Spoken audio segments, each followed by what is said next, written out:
Maraming salamat po sa lahat ng patuloy na nakikinig sa aking munting channel.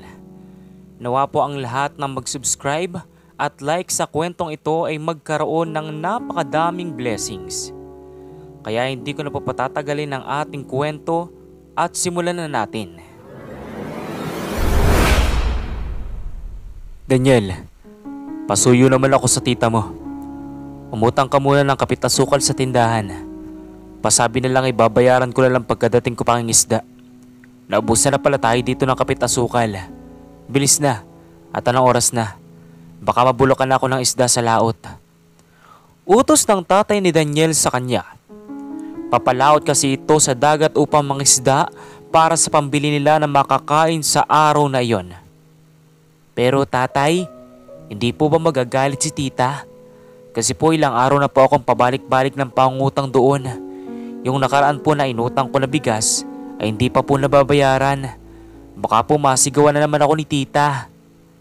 Nag-aalalang sabi naman ni Daniel sa kanyang tatay Carlo. Okay lang yun anak. Pag nasigawan ka, wag mo na lang damdamin. Dapat masanay ka na sa tita mo. Ganun lang naman yun. Papautangan ka din naman noon. Sige na, pumunta ka na sa tita mo. Samahan mo na din ang bigas. At para makapagsaing ka na dito ng makakain mo. Sabi pa ng kanyang tatay. Wala nang nagawa itong si Daniel kundi sundin ang kanyang tatay. Wala naman silang ibang pagpipilian kundi umutang lamang sa tindahan. Dahil wala naman silang kapera-pera na pangbili ng kahit na ano. Isang kahig, isang tuka lamang kasi sila at umaasa lamang sa araw-araw na pangingisda ng kanyang tatay. Maswerte na lamang silang makaulam na masarap-sarap na pagkain pag nakakahuli ito ng madaming isda. Subalit sa kasamaang palad ay madalang lamang makahuli itong si Carlo ng madaming isda. Tao po! Tao po! Tita? Tita? Katok ni Daniel sa pintuan ng tindahan ng kanyang tiyahin, umagang-umaga pa noon nang siya ay kumatok. Ilang minuto siyang kumatok bago tuluyang buksan ng kanyang tiyahin ang pintuan. Pupungay-pungay pa ang mata nito habang nakasimangot sa kanya. Tita, good morning po. Inutusan po kasi ako ni tatay. Uutang lamang po ako ng kapit asukal po tapos samahan nyo na daw po ng 1 kilong bigas. Babayaran na lang daw po ni tatay pagka-uwi niya galing sa pangingisda. Nahihiyang sabi ni Daniel. Hay nako, utang na naman. Alam niyo na patong-patong lang utang ninyo sa amin dito. Abay baka naman pwedeng mahiya-hiya kayo. Yang tatay mo, pasabi magbayad ng nakuwang bigas. Hindi ko na mapaikot na maayos ang puhunan ko dahil sa kakautang ninyo. Sige Daniel, sa ngayon ay pagbibigyan ko kayo. Pero sa susunod, pag hindi kayo makakabayad kahit konti, ay pasensyahan na tayo ha. Dahil negosyo ko ang nasasakripisyo. O ito, paalala mo kay Kuya Carlo na magbayad mamaya ha. Sige na, umalis ka na at baka malasin pa ako ngayong araw. Naiinis na sabi ng kanyang tiyahin na si Eloisa. Sige po tita, sasabihin ko na lamang po kay tatay. Pasensya na po sa abala. Salamat po ulit. Sabi na Daniel bago tuluyan nang umalis. Sobrang sungit talaga ng tiyahin niyang si Eloisa. Palibasang maganda ang buhay nito dahil nagtatrabaho sa US ang 4 na itong anak at pinapadalan siya ng madaming pera. Sa totoo lang ay labis ang sama ng loob ni Daniel sa kanyang tiyahin. Palagi kasi niyang naririnig ang pangmamaliit nito sa kanyang tatay Carlo. Kung minsan nga ay dumating na sa puntong gusto na niyang sagutin ng tiyahin dahil sa sakit na sinasabi nito tungkol sa kanyang tatay. Pero palagi niya lamang naaalala ang bilin ng kanyang ama na wag sasagot sa nakatatanda sa kanya. Kaya ito siya ngayon, kinikimkim na lang sa kanyang puso ang galit at sama ng loob na kanyang nararamdaman. Isang araw habang nasa kalagitnaan ng paggagawa ng assignment itong si Daniel, ay nakarinig siya ng isang malakas na sigaw. Daniel anak!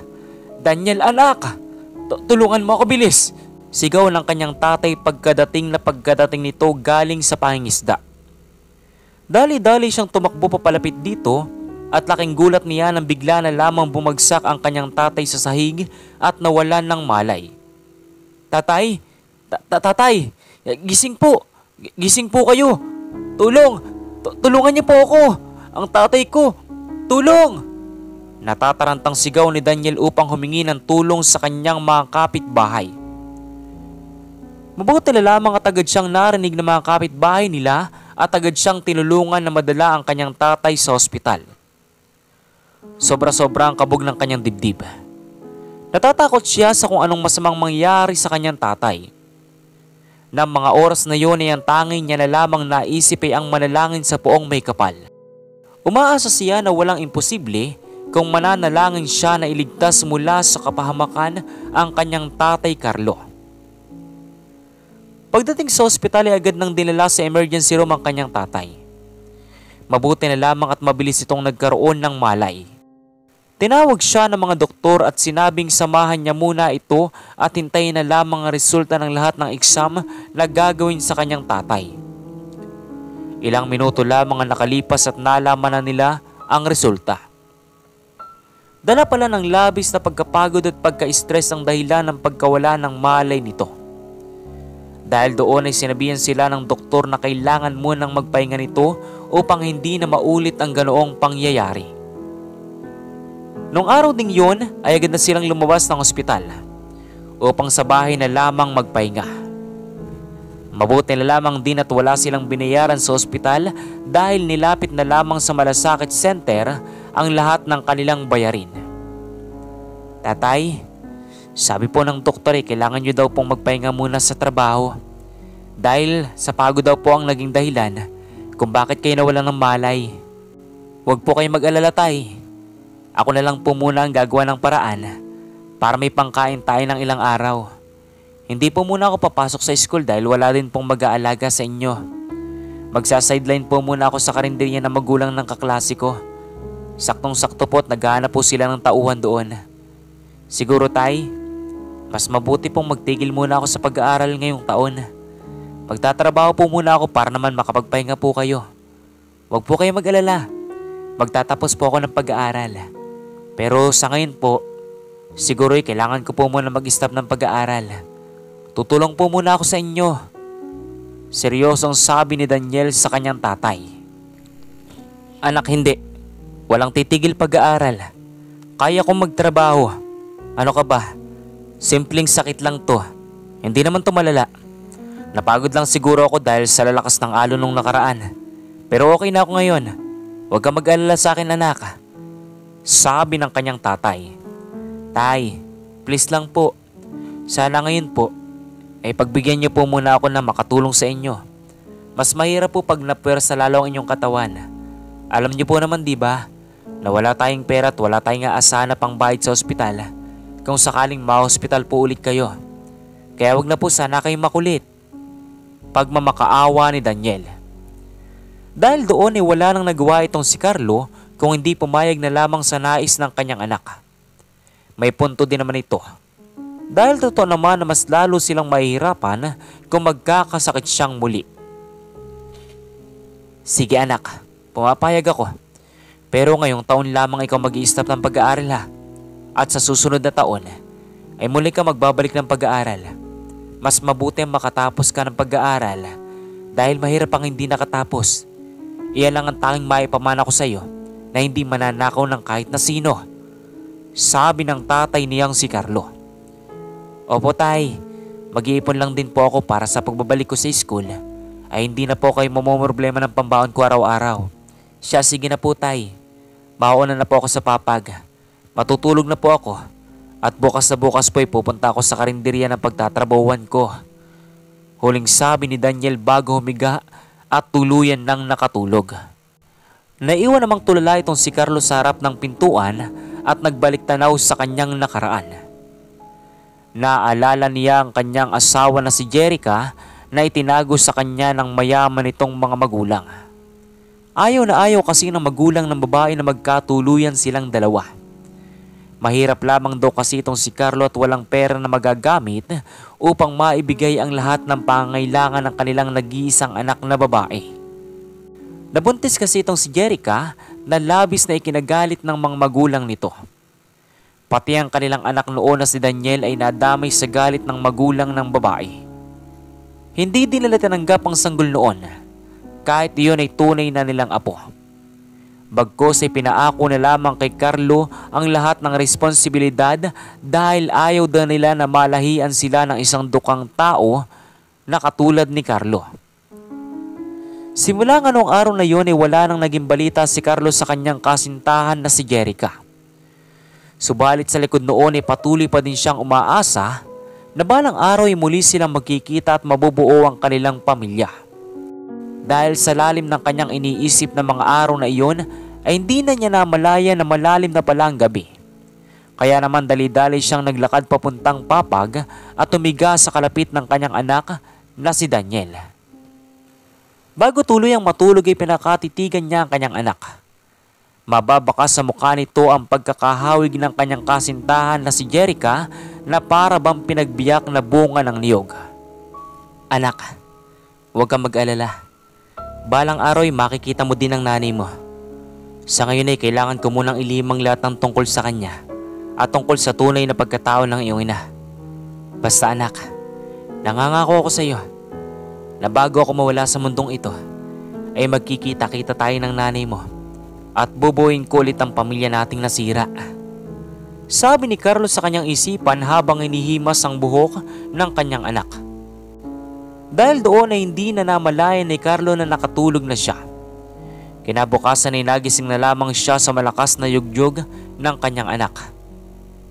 Tay, gising na po kayo.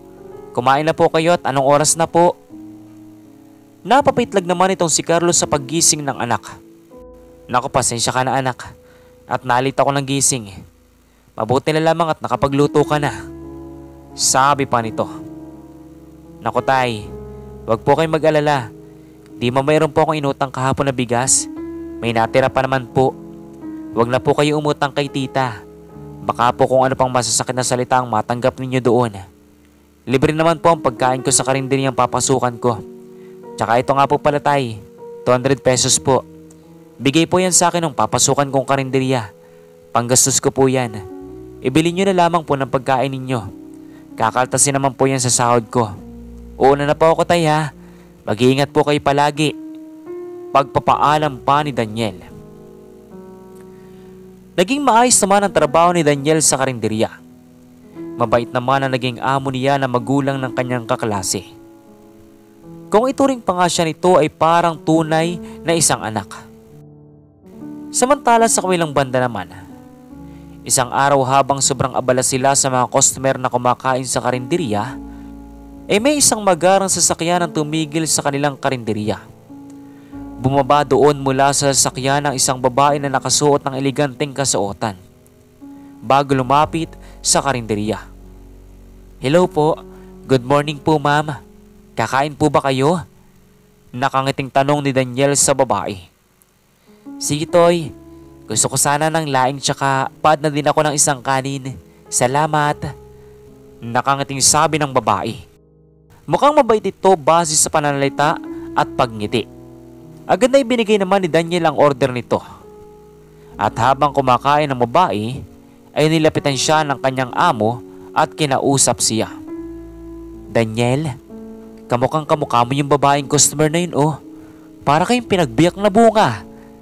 Natatawang sabi ng kanyang amo kaya napatitig din siya sa babae. Nagulat itong si Daniel nang pakatitigan niya mukha ng mayamang babae.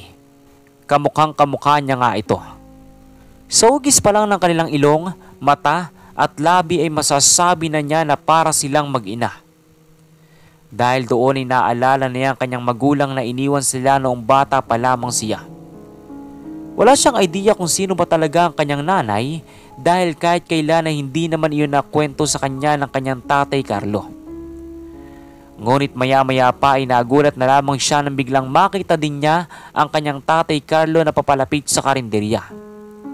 Naalala niya ang sabi nito ng nakaraan na bibisitahin siya nito pag maayos na ang kanyang kalagayan.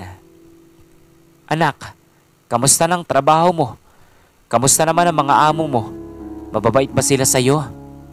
Tanong ni Carlo nang makalapit sa kanyang anak.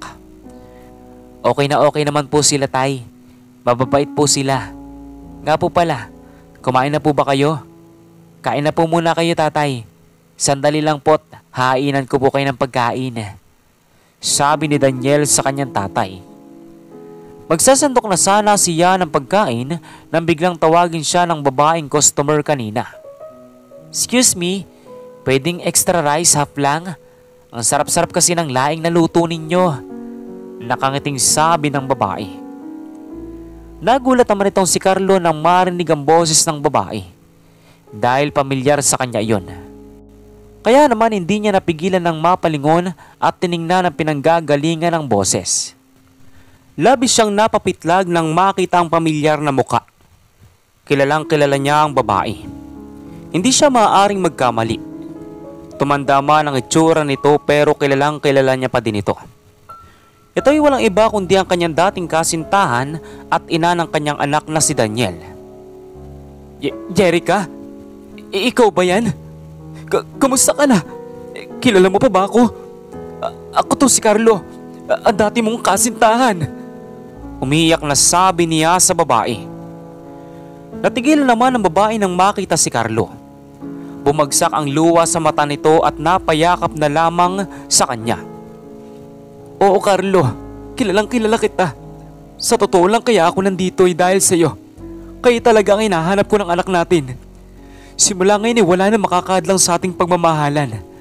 Dahil ang mga magulang ko'y pumanaw na at ako na lang mag-isang nakatira sa mansyon namin. Lahat ng mga ari-arian at negosyo ng mga magulang ko ay sa akin na pinamana. Kaya tara, sumama ka na sa akin sa mansyon para mabuo muli ang ating pamilya. Pero bago yun, asan ang anak natin na si Daniel? Gusto ko siyang makita. Umiiyak sa galak na sabi ng babae. Tinuro naman ni Carlo ang kanyang anak na si Daniel na abala sa pagsandok ng pagkain.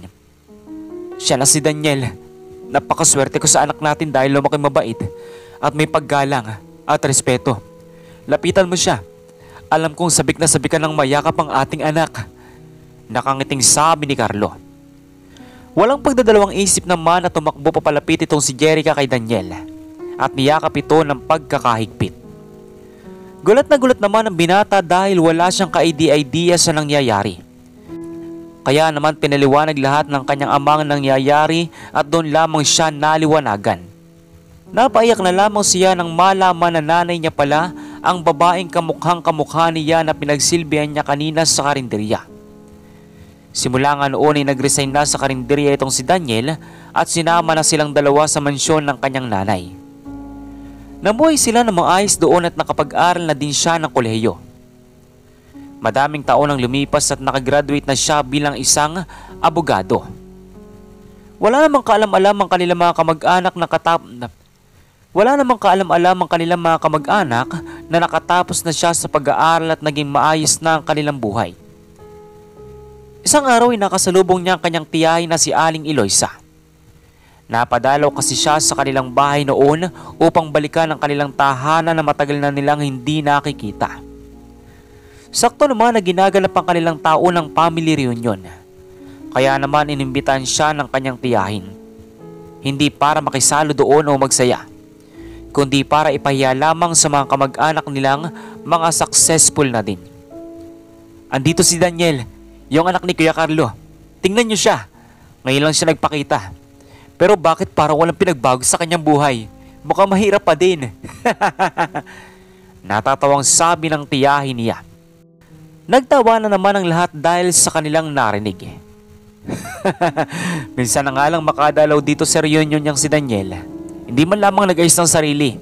Daniel, ano na bang trabaho mo ngayon? Asa na bang tatay mong mahirap? Alam mo, sa lahat ng mga kamag-anakan natin, kailangan walang narating sa buhay. Nakakaya kayo sa ating angkan. Pangmamaliit na sabi ng isa niyang kamag-anak. Dahil doon na hindi na napigilan ni Daniel ang kanyang sarili at nakasagot na siya sa mga mapanghamak na kamag-anak. Wala pa din talagang pagbabago sa inyo. Mayayabang pa din kayo. Para sabihin ko sa inyong lahat ng nandito, nakagraduate na po ako ng college bilang isang abogado. At CEO na din po ako ng malaking kumpanya na pag-aari ng nanay ko. Oo, tama ang inyong narinig. Pag-aari ng nanay ko. Dahil nagkita-kita na kaming muli at masaya ng aming pamilya. Kaya ito lang masasabi ko sa inyo. Wala akong panahon para makipagpayamanan sa inyo. Dahil hindi sa pagmamayabang, wala kayo sakaling gingan ng yaman ng pamilya ko ngayon. Kaya paalam na. Dahil hindi ko kaya makipagbanding sa mga taong masasama ang ugali at mapangmata sa kapwa.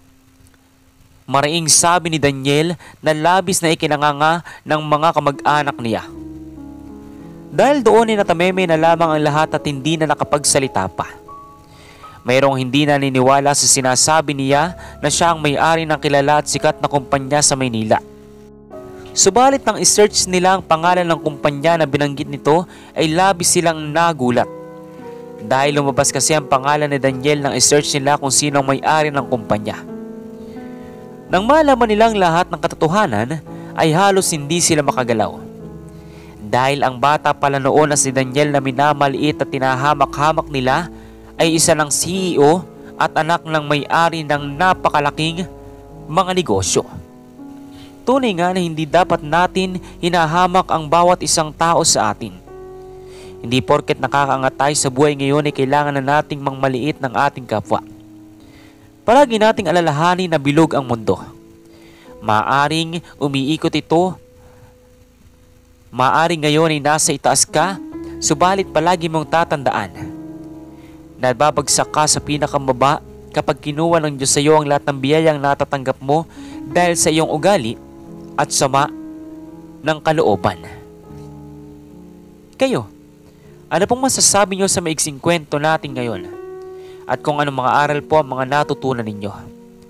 Maaari nyo po bang i-comment doon sa baba doon sa comment section para muli ko pong mabasa? So once again, inuulit ko pong muli. Ako po si Tamoxki TV. Thank you and God bless you all. Peace out.